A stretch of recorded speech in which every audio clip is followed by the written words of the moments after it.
ഞാൻ ഇതിനെപ്പറ്റി ഈ ഒരു ഈ ഒരു പരസ്പര വിരുദ്ധത എന്ന് പറയുന്ന സംഭവമുണ്ട്. ഖദർ ഖലാഖൊക്കെ ഒന്ന്, പിന്നെ വേറെ ഈ പോക്കിരി പറഞ്ഞ വിഷയം തന്നെ, അള്ളാഹുവിന്റെ ഒരു സംഭവം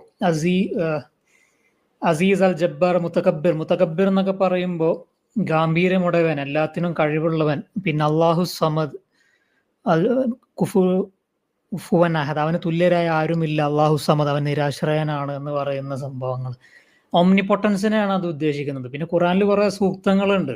എനിക്ക് വേണമെന്നുണ്ടായിരുന്നെങ്കിൽ ഇതിനൊക്കെ നശിപ്പിച്ചുകൊണ്ട് എനിക്ക് വീണ്ടും സൃഷ്ടിക്കാമായിരുന്നു, എനിക്ക് വേണമെന്നുണ്ടായിരുന്നെങ്കിൽ നിങ്ങളൊക്കെ നന്നാക്കാമായിരുന്നു, പക്ഷെ എനിക്കാണ് എല്ലാത്തിനുള്ള കഴിവ്, എല്ലാത്തിനുള്ള അറിവ് എന്നൊക്കെ പറഞ്ഞുള്ള കുറെ സൂക്തങ്ങൾ കാണാം. അപ്പൊ അതാണ് ഒംനിപൊട്ടൻസിനെ പറ്റി പറയുന്നത്. അപ്പോൾ ഇത് അള്ളാഹുവിനെ പറ്റി അവിടെ പറയുന്നുണ്ട്. പിന്നെ അപ്പൊ അത് പറയുമ്പോൾ വേറെ പ്രശ്നമുണ്ട്. ഒംനിസിയന്റ് എന്ന് കൂടി അള്ളാഹുവിനൊരു പേരുണ്ട്. അലീം, എല്ലാം അറിവുള്ളവൻ. പിന്നെ അലീം എന്ന് പറയുന്ന ഒരു എല്ലാം അറിവുള്ളവൻ എന്ന് പറയുന്നുണ്ട്. എല്ലാം കേൾക്കുന്നവൻ, എല്ലാം കാണുന്നവൻ എന്നൊക്കെ പറയുന്ന സംഭവങ്ങളുണ്ട്. അള്ളാഹുവിന് 99 പേരുകളിൽ അത് വരുന്നുണ്ട്. അപ്പോൾ ഒംനിസിയന്റ് എന്ന് പറയുന്ന സംഭവം വരുന്നു. അപ്പൊ പിന്നെ ഇത് കൂടാതെ വേറെ സംഭവമുണ്ട്, അൽ വദൂദ് എന്ന് പറഞ്ഞിട്ടുള്ളൊരു നാമം കൂടി അള്ളാഹുവിനുണ്ട്.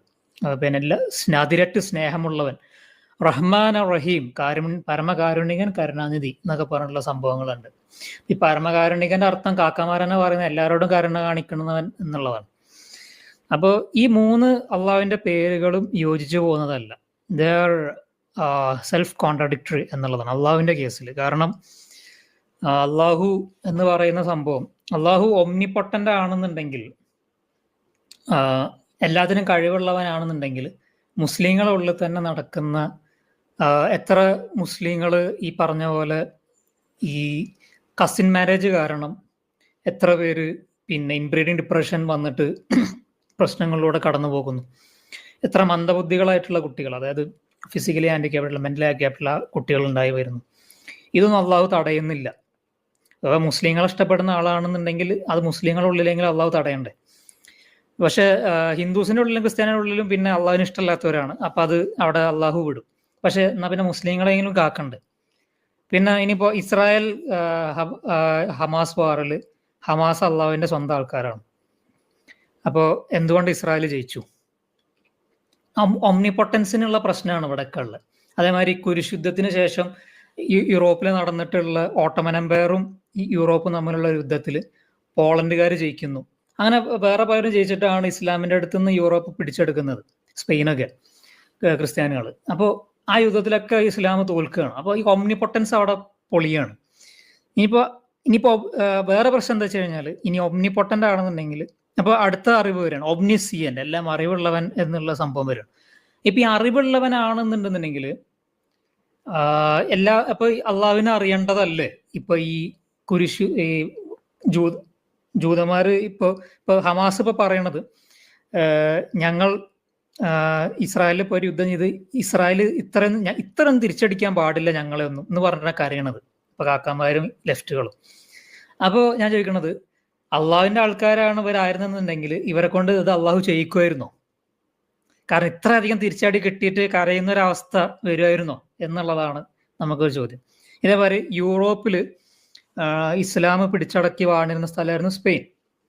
അപ്പോൾ അത് ഈ പറഞ്ഞ പോലെ ക്രിസ്ത്യാനികൾ തിരിച്ചു പിടിച്ചു. പോളണ്ടുകാർ ഈ പറഞ്ഞ പോലെ പിന്നെ ഓട്ടോമൻ എംപയറുള്ള യുദ്ധത്തിൽ അവർ തിരിച്ചു പിടിച്ചു. ഇനിയിപ്പോ പഴയ കാലത്തിലോട്ട് പോവുകയാണെന്നുണ്ടെങ്കിൽ ഉഹുദ് യുദ്ധത്തിൽ ഇസ്ലാം തോറ്റു. അപ്പോൾ അള്ളാഹുവിനെ അത് അറിയുന്നുണ്ടായിരുന്നെങ്കിൽ ഉഹുദ് യുദ്ധത്തിന് പോവായിരുന്നോ മുഹമ്മദ്, അല്ലെ മുഹമ്മദിനെ അയക്കുമായിരുന്നോ എന്നുള്ളതാണ് ചോദ്യം. അല്ലെങ്കിൽ ഹമാസിനെ ഈ യുദ്ധത്തിന് അയക്കുമായിരുന്നോ എന്നുള്ള ഒരു ചോദ്യം. അപ്പോൾ ഇങ്ങനത്തെ ഒംനിസിയന്റ് എന്ന് പറയുമ്പോൾ അവിടെയും പ്രശ്നമാണ്. അപ്പൊ അള്ളാഹു ഒംനിസിയന്റും അല്ല ഒംനിപൊട്ടന്റും അല്ല എന്നുള്ള ഒരു പ്രശ്നം അവിടെ വരികയാണ്. ഇനി വേറൊരു മിക്സും കൂടി ഇതിലോട്ട് വരികയാണ്. അപ്പോ ഇനിയിപ്പോ ബെനവലൻ എന്ന് പറഞ്ഞൊരു മിക്സ് ഇതിലോട്ട് വരികയാണ്. അതായത് വദൂദ് എന്ന് പറയുന്നത് അതിരറ്റ് സ്നേഹമുള്ളവൻ, പരമകാരുണികൻ. അങ്ങനെയാണെന്നുണ്ടെങ്കിൽ എൻ്റെ സഹോദരനെ, അല്ലെങ്കിൽ ഇപ്പോൾ ചാറ്റിൽ സംസാരിക്കുന്ന ഹർസ് അങ്ങനത്തെ പോലത്തെ ആൾക്കാർ ചാറ്റിൽ സംസാരിക്കുന്നത്, അവരൊക്കെ ഹിന്ദുസാണ് അല്ലെങ്കിൽ ക്രിസ്ത്യൻസ് ആണ്. അപ്പോൾ ഇവരൊക്കെ ഹിന്ദുസും ക്രിസ്ത്യൻസും ആയിട്ട് അള്ളാഹു ജനിപ്പിക്കുമായിരുന്നു അവരെ നരകത്തിലിടാൻ വേണ്ടി. അങ്ങനെ ഒരു അതിരറ്റ് സ്നേഹമുള്ളവനായിട്ടുള്ള പരമകാരുണ്യനായിട്ടുള്ള ഒരു ദൈവം അങ്ങനെ ചെയ്യുമായിരുന്നോ എന്നുള്ളതാണ് ചോദ്യം. അപ്പൊ സത്യത്തിൽ അള്ളാഹു ആരാണ് എന്നുള്ളതാണ് ചോദ്യം. ഒന്നെങ്കിൽ അള്ളാഹു ഒംനിപൊട്ടന്റ് ആണ്, അപ്പോൾ ഒമ്നിപ്പൊട്ടൻ്റ് ആണെന്നുണ്ടെങ്കിൽ അതിലും പ്രശ്നങ്ങളുണ്ട് ഈ പറഞ്ഞ പോലെ തന്നെ. ഇനി ഒമ്നിപ്പൊട്ടൻ്റ് ആണ് നമ്മൾ അംഗീകരിച്ചു കഴിഞ്ഞാൽ തന്നെ ഒമ്നിസിയൻ്റ് ആവുമോ എന്നുള്ളതാണ്. അവിടെയും കുറേ പ്രശ്നങ്ങളാണ്. ഇനി ഒമ്നിപ്പൊട്ടൻ്റ് ഒമ്നിസിയൻ്റും ആണെന്നുണ്ടെങ്കിലും ഒമ്നി ബെനവലൻറ്റും കൂടി മിക്സിലോട്ട് വരുമ്പോൾ നമ്മുടെ സുഹൃത്തുക്കളൊക്കെ എന്തിനാണ് ഹിന്ദുവും ക്രിസ്ത്യാനിയായിട്ട് ജനിപ്പിച്ചത്? അവരൊക്കെ നരകത്തിലിടാൻ വേണ്ടിയിട്ടാണോ? അവരെ നരകത്തിലിട്ട് എരിക്കാൻ വേണ്ടിയിട്ടാണോ? അപ്പൊ അള്ളാഹു ഒരു സാഡിസ്റ്റ് അല്ലേ? അള്ളാഹു ഒരു ഹിറ്റ്ലറിനെ പോലത്തെ ഒരു മെഗാലോമേനിയാക്ക് അല്ലേ? ഒരു സാഡിസ്റ്റ് അല്ലേ അള്ളാഹു? അപ്പോ അതാണ് പിന്നെ എന്താ പറയാ, അള്ളാഹുവിന് ഇതൊക്കെ ഇത്രയും പേരുകളുണ്ട് അള്ളാഹുവിന്. പക്ഷെ ഈ പേരുകളൊന്നും അള്ളാഹുവിന് ഒക്കാത്ത പേരുകളാണ്. ഒന്ന് ശരിയാണെങ്കിൽ മറ്റൊന്ന് ശരിയാവുന്നില്ല, മറ്റത് ശരിയാണെങ്കിൽ മറ്റൊന്ന് ശരിയാവുന്നില്ല. എന്നാൽ ഈ 3 പേരുകൾ അള്ളാഹുവിന്റെ പേരുകളാണ് താനും. ഇനിയിപ്പോ ഈ 3 പേരുകൾ അള്ളാഹുവിന്റെ പേരല്ലെങ്കിൽ തന്നെ ഒമ്നിപൊട്ടലന്റും ശരിയാവുന്നില്ല, ഒമ്നിസിയന്റും ശരിയാവുന്നില്ല, ഒമ്നി ബെനവലന്റും ശരിയാവുന്നില്ല. ആ പേരുകളുടെ ഉള്ളിൽ തന്നെ അള്ളാഹുവിന്റെ ശക്തികളെ വെച്ച് നോക്കുമ്പോൾ നമുക്ക് വൈരുദ്ധ്യങ്ങളാണ് വരുന്നത്. അവിടെയാണ് നമ്മുടെ ആർട്ടിക്കിള് 5 വർഷം മുന്നേ എഴുതുന്നത്, the curious case of Omni എന്ന് പറഞ്ഞിട്ടുള്ള ഒരു ആർട്ടിക്കിൾ എഴുതുന്നത്, the God in religions, the curious case of Omni. അതിലാണ് അള്ളാഹുവിനെ ഇതൊക്കെ ഇങ്ങനത്തെ കാര്യങ്ങളൊക്കെ വെച്ചിട്ട് നമ്മൾ ആകെ കൂടി പൊളിച്ചടക്കണത്.